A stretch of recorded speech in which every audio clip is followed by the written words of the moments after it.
அனைவருக்கும் எனது 77வது ஆண்டு குடியரசு தின நல் வாழ்த்துக்களை தெரிவித்துக் கொள்கின்றேன்.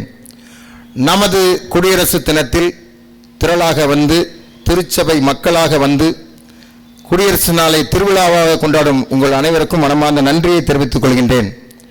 நாம் இந்திய நாட்டில் பிறந்ததற்காகவே கொண்டாட வேண்டும், இந்திய மண்ணில் பிறந்ததற்காக மகிழ்ந்திட வேண்டும், இந்தியாவில் வாழ்வதற்கு பெருமைப்பட வேண்டும். ஒரு முக்கியமான தகவலை நான் கூற விரும்புகின்றேன், கவனியுங்கள். இந்தியா என்ற பெயரின் விரிவாக்கத்தை எண்ணி வியப்படைகின்றேன். இந்தியா என்ற பெயர் இறைவன் திட்டமிட்டு நமக்கு தந்த பெயர். ஆகஸ்ட் மாதத்தில் விடுதலை பெறுவதை இறைவன் முன்பே குறித்து இந்தியா என்ற பெயரை கொடுத்துள்ளார். இந்தியா, அதன் விரிவாக்கம் I independent, N nation, D declared, I in, A August, independent nation declared in August. மக்களே, இதை எண்ணி பாருங்கள், இது இறைவனின் திட்டம். இந்த இந்திய நாட்டின் பெயரை இப்பொழுது மாற்ற நிற்கின்றார்கள். நாம் வியப்போடு இருக்க வேண்டும், விழித்திருக்க வேண்டும், இறைவனிடம் ஜெபிக்க வேண்டும். இந்த பெயர் மாறக்கூடாது என்பதற்கு ஆகஸ்ட் மாதத்தில் சுதந்திரம் பெறுவதற்காக அந்த ஏ கூட இருக்கிறது. நாட்டின் பெயர் இறைவனுடைய திட்டம். குடியரசு தினம் என்பது மன்னராட்சிக்கு முடிவு கட்டப்பட்டு மக்களாட்சி மலர்ந்த நாள். நமது நாடு சுதந்திரம் பெற்ற பிறகும் பிரிட்டிஷ் அரசாங்கத்தின் அரசியலமைப்பு சட்டத்தை தான் பயன்படுத்தி வந்தோம். நமக்கென்று ஒரு அரசியலமைப்பு சட்டம் கிடையாது. தனியாக வேண்டும் என்பதற்காக சட்டமேதை அண்ணல் அம்பேத்கர் அவர்கள் 2 ஆண்டுகள் 11 மாதங்கள் 18 நாட்கள் இரவும் பகலும் கண் விழித்து அயராது உழைத்து உலக நாடுகளில் 60 நாடுகளின் சட்ட புத்தகங்களை படித்து ஒருங்கிணைத்து ஆங்கிலம், இந்தி ஆகிய 2 மொழிகளில் அந்த சட்ட புத்தகம் எழுதப்பட்டது. உலகிலேயே அதிக பக்கங்கள் கொண்ட சட்ட புத்தகம் நம்முடைய இந்திய நாட்டின் சட்ட புத்தகம் தான். அந்த இந்திய நாட்டின் சட்ட புத்தகம் கையினால் எழுதப்பட்டு 2 மொழியில் எழுதப்பட்டு இன்றைக்கும் நாடாளுமன்ற வளாகத்தில் அந்த புத்தகம் வைக்கப்பட்டுள்ளது. இந்த அரசியல் அமைப்பு சட்டம் நடைமுறைக்கு வந்த நாள்.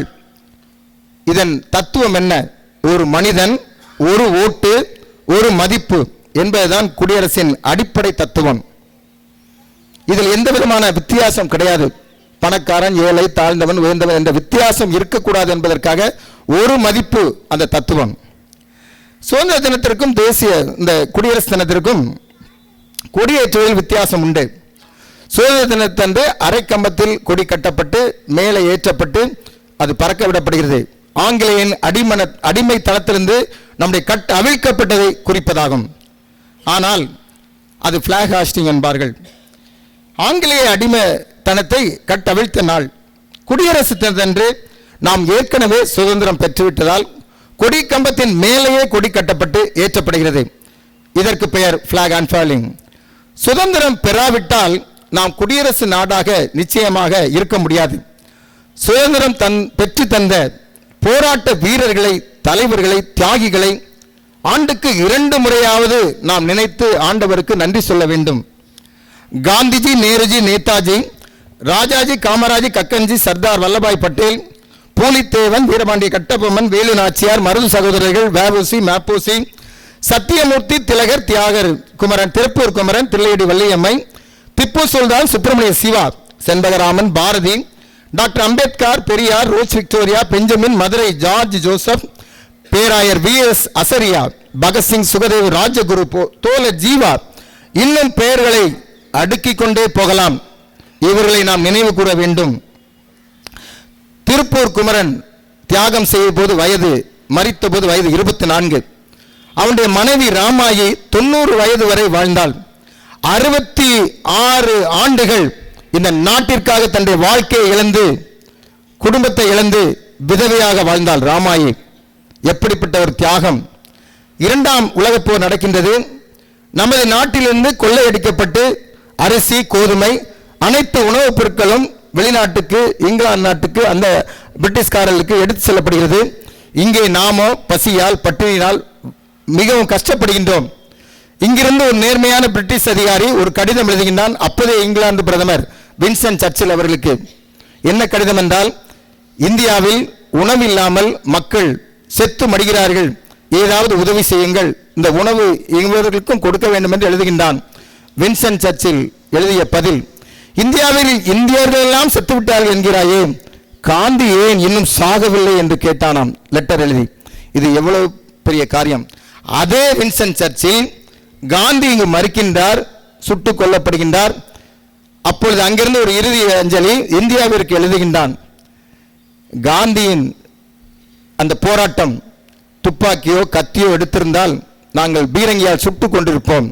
அவர் எடுத்த ஆயுதம் அன்பு என்ற ஆயுதம், அதனால் நாங்கள் அவரை சுட்டுக் கொள்ளவில்லை. அப்படி நம்மால் பிரிட்டிஷ்காரனால் பாதுகாக்கப்பட்ட காந்தியின் உயிரை எந்த நாட்டிற்காக போராடியாரோ அந்த நாட்டிலே, அந்த நாட்டின் மண்ணில் உள்ளவன் இந்தியனே சுட்டுக் கொண்டு விட்டான். இது மிகவும் கேவலம் என்ற ஒரு கடிதத்தை வின்சென்ட் சர்ச்சில் எழுதினார். இது ஒரு வரலாறு. காந்தியிடம் போய் கேட்கின்றார்கள், சுதந்திரம் பெற்று விட்டார்கள், உங்களுடைய செய்தி என்ன என்று.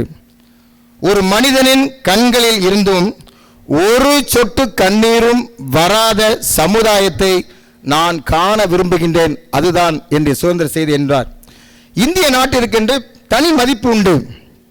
அமெரிக்க நாட்டின் சுதந்திரத்திற்காக போராடியவர் ஜார்ஜ் வாஷிங்டன், அந்த நாட்டின் முதல் அதிபராகின்றார். கியூபாவின் விடுதலைக்காக போராடியவர் பிடல் காஸ்ட்ரோ, விடுதலைக்காக போராடிய அந்த தலைவர் அந்த நாட்டின் முதல் அதிபராகின்றார். தென்னாப்பிரிக்க விடுதலைக்காக நெல்சன் மண்டேலா 20 ஆண்டுகள் சிறையில் இருக்கின்றார், அந்த நாட்டின் முதல் அதிபராகின்றார். நமது இந்திய விடுதலைக்காக போராடிய தலைவர் மகாத்மா காந்தி சுதந்திரம் கிடைத்த போது அதிபராகவில்லை, அதிகாரத்தை கேட்கவும் இல்லை, சுயநலமாய் வாழவில்லை, பொதுநலமாய் வாழ்ந்தார். பொதுநலம் கருதிய தலைவர்கள் வாழ்ந்த நாடு இந்த இந்தியா. அந்த பொதுநலம் எங்கே போனது? பொதுநலமுடையவர்கள் பொது வாழ்க்கைக்கு வரட்டும், பொறுப்பான பொறுப்புக்கு வரட்டும். இந்த நாளிலே கடும் குளிரிலே நம்மை எல்லாம் பாதுகாப்பதற்காக நம்முடைய இராணுவத்தினர் எல்லையிலே அவர்கள் கண் விழித்து, நாம் தூங்குவதற்காக அவர்கள் கண் விழித்து அங்கே நம்மை பாதுகாத்துக் கொண்டிருக்கின்றார்கள். அவர்களை நினைவு கூறுவோம். தூய்மையான இந்தியா என்று சொல்லுகின்றோம். அந்த தூய்மையான இந்தியாவை உருவாக்குவதற்காக நம்முடைய தூய்மை பணியாளர்கள் எல்லாவற்றையும் சுத்தம் செய்து நம்முடைய நாட்டை தூய்மையான இந்தியாவை வைத்திருக்கின்றார்களே, அந்த தூய்மை பணியாளர்களை நாம் நினைவு கூறுவோம். ஒரு நிறைவாக ஒரு செய்தி, முக்கியமான செய்தி. இந்தியாவில் இந்திய தேசிய காங்கிரசின் முதல் தலைவர் 1884 ஆண்டு டிசம்பர் 28 பம்பாயில் தேர்ந்தெடுக்கப்படுகின்றார். அவர் ஒரு கிறிஸ்தவர் என்பது வரலாறு. யாருக்காவது தெரியுமா? கல்கத்தாவை சேர்ந்த உமேஷ் சந்திர பானர்ஜி. கிறிஸ்தவனின் பங்கு எந்த அளவுக்கு அந்த இதிலும் இருந்திருக்கிறது என்று நினைத்து பாருங்கள். இந்த வரலாறை நாம் நினைத்திடுவோம். வளமையான இந்தியா உருவாகட்டும்,